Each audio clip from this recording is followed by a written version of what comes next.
예, 지난 강의 잘 들으셨습니까? 이번에는 인류의 미래에 대해서 한번 얘기를 해보도록 하겠습니다.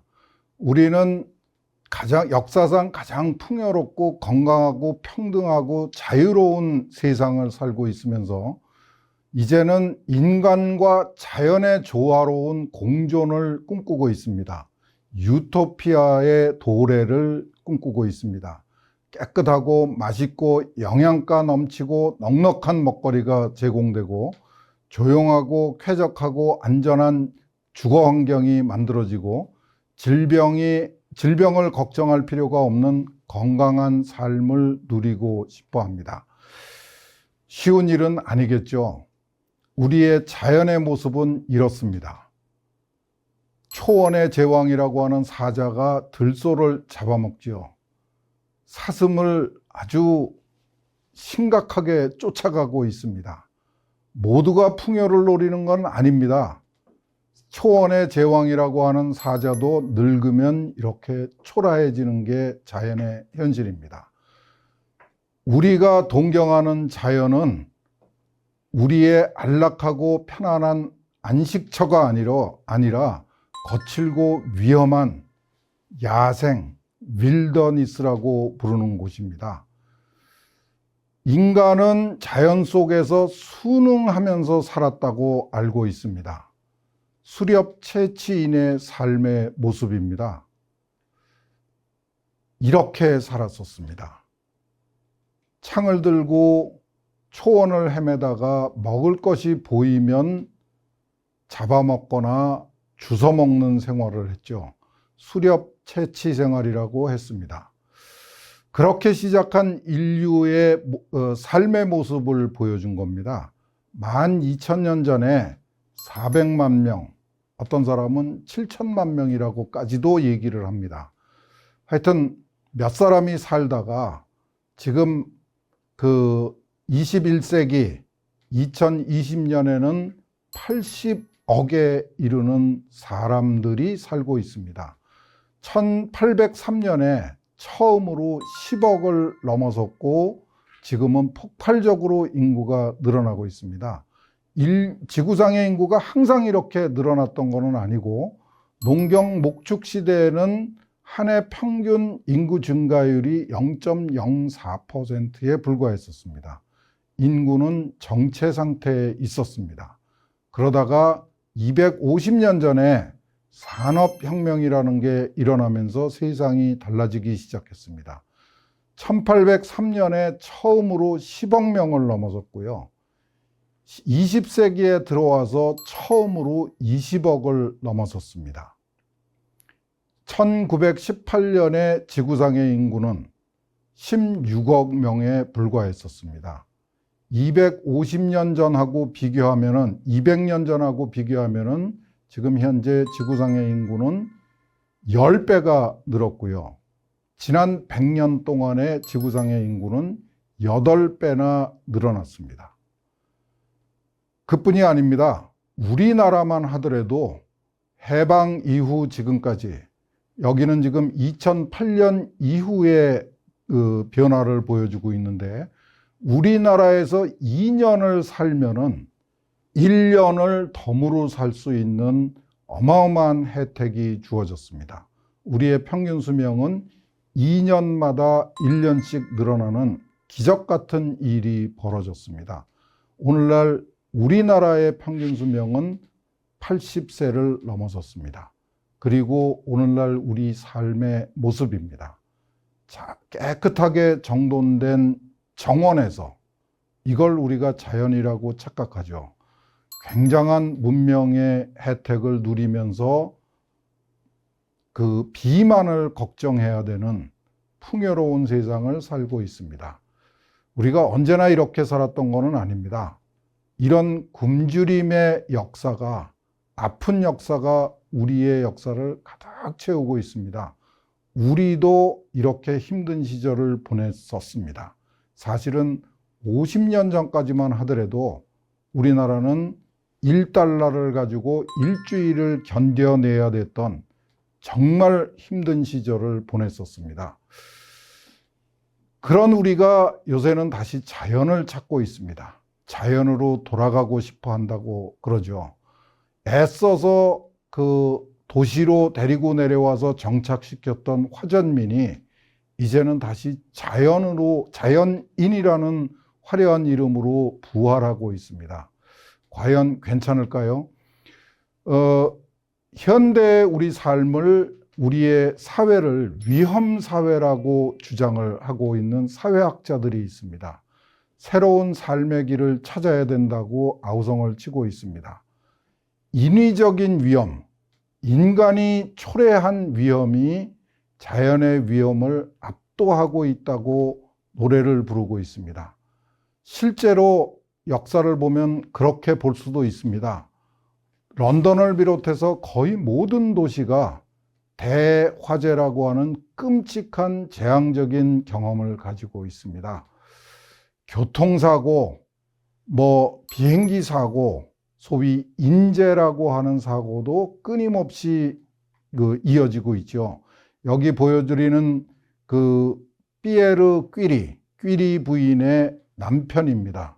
이분도 1906년에 마차 사고로 사망을 했습니다.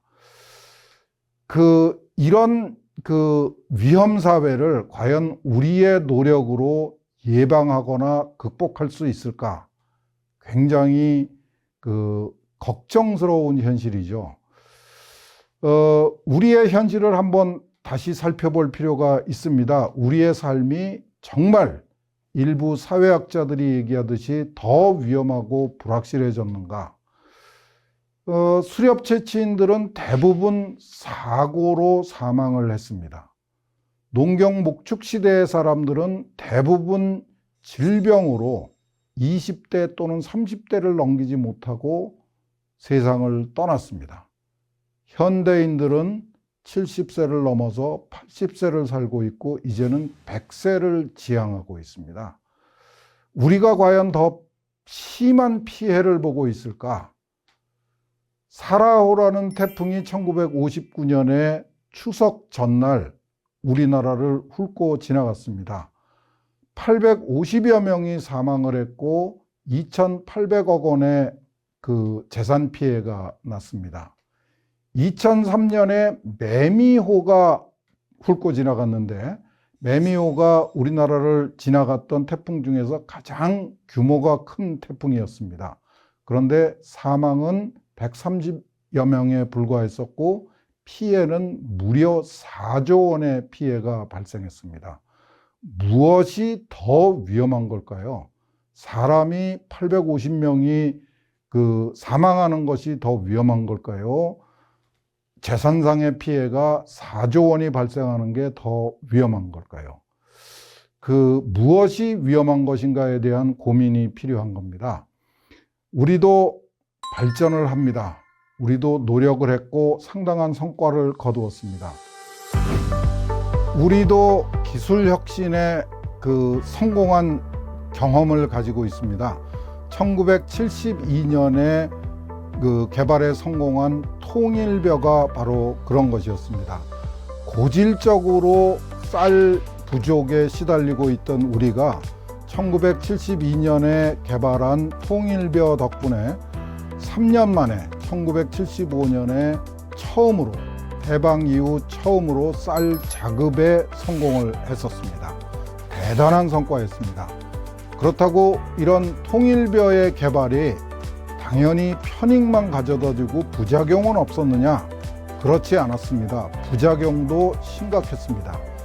초가집 지붕을 이을 짚이 없어졌습니다. 통일벼의 짚이 너무 짧았죠. 그래서 할 수 없이 슬래트 지붕을 사용하게 됐습니다. 가마니를 짤 수 없는 상황이 됐습니다. 할 수 없이 마대라고 하는 포장용 주머니를 수입해서 사용할 수밖에 없게 되었고요. 가축, 소한테 먹일 사료가 부족해졌습니다. 그래서 할 수 없이 사료용 옥수수를 수입해야 되는 어려움이 생겼습니다. 그리고 겨울에 보리농사, 밀농사를 지을 수 없는 그런 상황이 됐죠. 기술은 이렇듯이 항상 편익과 부작용을 같이 가져옵니다. 그 편익은 있고 부작용은 없는 그런 기술이 있을 것이라는 것은 우리의 착각이고 욕심입니다. 세상에는, 우주에는 공짜가 없는 법입니다.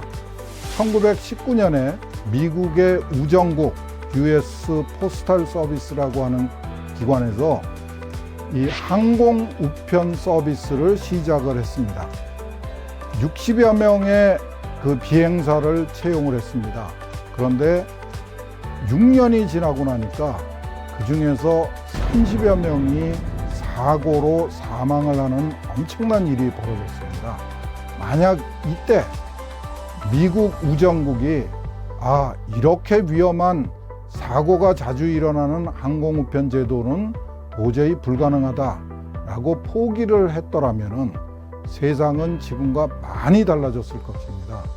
지금 여러분들이 보고 있는 사진은 코로나 팬데믹이 시작되기 이전에 전 세계를 날아다니는 비행기 모습입니다.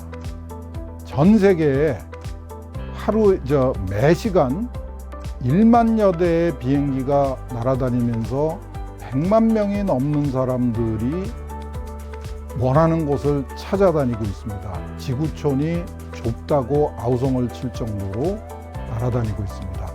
물론 사고가 일어납니다. 그래서 그 유엔에서는 이카오라고 해서 국제 민간 항공기구라고 하는 국제기구를 만들었습니다. 이런 기구를 만들어서 많은 사람들이 더 안전하고 더 편리하게 비행기를 활용할 수 있도록 만들어 주었죠. 혹시라도 사고가 일어나게 되면은 그 사고를 정확하게 사고의 원인을 파악을 해서 더 안전하고 편안한 항공 여행을 즐길 수 있도록 만들어 줬습니다. 그 결과가 우리가 오늘날 즐기고 있는 지구촌이 좁다는 아우성으로 나타나게 된 거죠. 혹시라도 사고가 일어나면은 그 원인을 정확하게 파악하기 위해서 블랙박스라는 그 새로운 기술도 개발을 했습니다. 그래서 오늘날의 기술은 공짜는 아닙니다. 분명히 부작용도 있습니다. 편익도 있고 부작용도 있는데 편익을 최대화하고 부작용을 최소화하기 위한 새로운 제도를 개발하고 기술을 개발하는 것이 우리의 과제가 되고 있습니다. 기술이 부작용을 가져오고 위험이 수반된다고 해서 포기하는 것은 과학기술 시대를 살아가는 사람들의 합리적인 자세가 아닙니다. 위험을 어떻게 극복하고 어떻게 개선할 건가에 필요한 기술과 제도를 개발하는 것이 우리에게 주어진 과제입니다. 이런 발전이 어떻게 가능했을까요? 과학의 힘입니다. 과학은 우리한테 3가지 혜택을 가져다 줍니다. 첫째는 우리의 자연에 대한 자연을 정확하게 이해할 수 있는 능력을 가져다 주었습니다. 그런 자연에 대한 이해를 바탕으로 우리는 물질적 풍요를 이룩했고 질병과 위험을 회피했고 환경과 생태계를 보존하는 기술을 개발할 수 있었던 겁니다. 그리고 자연에 대한 정확한 이해, 과학적 세계관을 가질 수 있게 되었고, 그 다음에 더 중요한 것이 세상을 이해하는, 합리적으로 이해하고 이성적으로 이해하고 지성적으로 이해하는 과학 정신을 우리한테 가져다 주었다. 생물과 만물의 기원을 정확하게 합리적으로 비판적으로 바라볼 수 있는 과학 정신이라는 것을 우리한테 가져다 주었다 하는 겁니다. 기술과 과학적 상식은 사실은 동양이 앞서서 개발을 했습니다. 10세기경부터 중국의 과학과 기술은 서양보다 훨씬 뛰어났습니다. 그런데 600년이 지난 16세기, 17세기가 되면서부터 사정이 달라졌습니다. 과학 정신으로 무장한 서양이 동양을 추월하기 시작한 거죠. 우리도 이제 이 400년, 500년 전에 서양에서 출발한 과학 정신을 적극적으로 수용해야 될 상황에 이르렀습니다. 무엇을 해야 될까요? 인간과 자연의 공존을 위한 노력이 필요합니다. 물론 우리는 인간이기 때문에 인간 중심의 인간 우월주의적인 사고방식에서 벗어날 수는 없습니다. 그러나 과도한 환경주의, 과도한 생태주의는 경계해야 될 필요가 있습니다. 지속 가능한 성장 굉장히 중요합니다. Sustainable Growth라고 그러죠. 우리는 한 번 세상을 살고 갈 존재가 아닙니다. 우리의 후손들도 역시 우리보다 훨씬 더 나은 환경에서 훨씬 더 풍요롭고 자유롭고 민주적인 삶을 살아야 됩니다. 우리 후손을 위해서 한 번에 모든 것을 망쳐버리는 것보다는 조금 아껴서 우리 후손들도 함께 나누어서 쓸 수 있는 세상을 만들어 가야 됩니다. 분배의 정의도 필요합니다. 모든 것을 독식해서 나 혼자만 누리겠다는 세상은 바람직하지 않습니다. 가능하면 많은 이웃들이 가능하면 공평하고 정의롭게 나누어서 살 수 있는 그런 세상을 만들어야 되고요. 우리가 공유할 수 있는 사고방식이 필요합니다. 비판적인 사고방식, 과학적인 사고방식이 필요합니다. 물론 합리적이라야 됩니다. 권위주의는 철저하게 배척해야 됩니다. 누구나 자신의 의견을 얘기를 할 수 있고 남의 의견을 경청하는 민주적이고 탈권위적이고 증거에 기반한 정직한 사고방식이 필요하다는 뜻이죠. 그리고 새로운 기술을 적극적으로 수용하기 위한 노력이 매우 중요합니다. 기술은 편익만 가져다 주는 게 아니고 부작용도 수반합니다.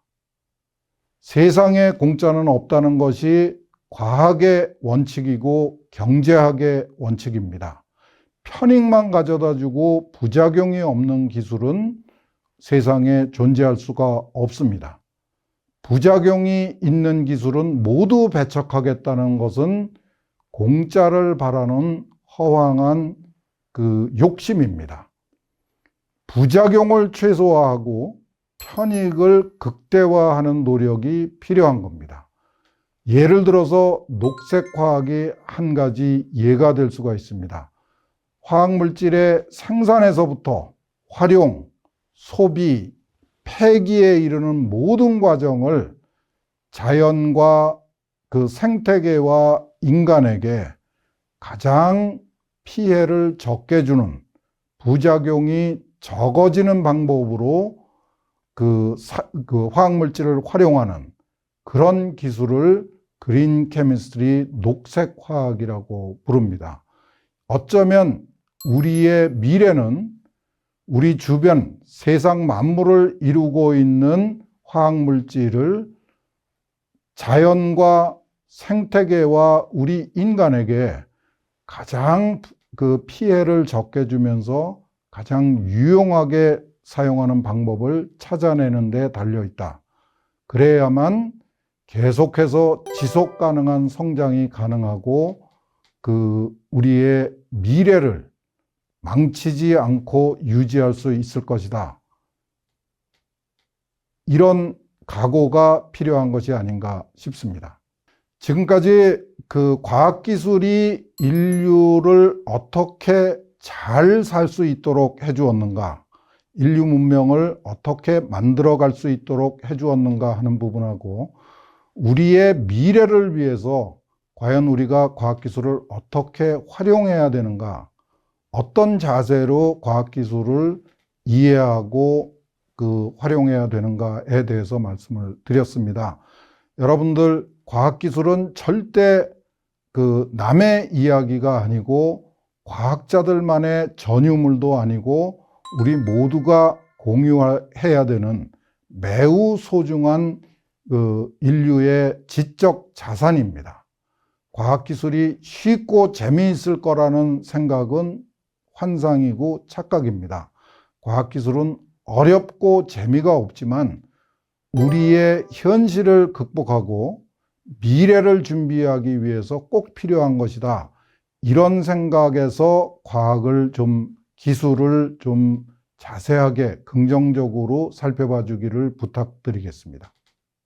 강의 들어주셔서 감사합니다.